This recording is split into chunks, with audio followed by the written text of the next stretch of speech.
حضرت علی شیر خدا، فجر کا وقت تھا، ہاتھ میں چھڑی پکڑی تھی، 63 سال عمر مبارک تھی، کوفے کی جامع مسجد میں نماز پڑھانے آ رہے ہیں، ہر دروازے پہ دستک دیتے، اٹھو الصلاۃ خیر من النوم۔ رستے میں حضرت علی لوگوں کو جگاتے جگاتے آئے، جب مسجد کوفہ میں پہنچے تو ایک بدبخت خنجر چھپائے کھڑا تھا، اس نے حضرت علی رضی اللہ تعالیٰ عنہ کو خنجر مارا، وہ دوستانہ جو 10 سال کی عمر میں شروع ہوا تھا۔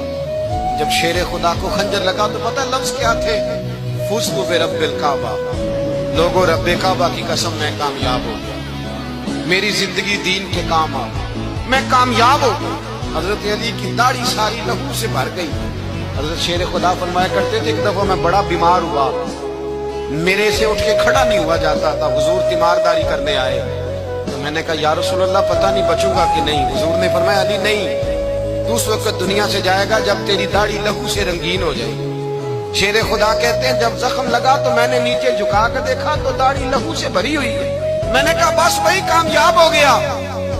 جامع مسجد کوفہ میں مولا علی نے سر سجدے میں رکھا، اور اسلام کی تاریخ کا وہ شخص جس شخص نے اپنی بچپن سے لے کر جوانی، جوانی سے لے کر بڑھاپا، اور جاتے جاتے امام حسن اور حسین کو قریب بلایا اور وصیت کر گئے، بیٹا جینا اسی کا ہے جو دین کے لیے جیے، بیٹا مرنا اسی کا ہے جو دین کے لیے مرے، جس دھج سے کوئی مقتل میں گیا وہ شان سلامت رہتی ہے، یہ جان تو آنی جانی ہے، اس جان کی کوئی بات نہیں۔ حضرت شیر خدا کرم اللہ تعالی وجہ الکریم خاتم الخلفاء تھے، ان پر خلافت اسلامیہ ختم ہوئی۔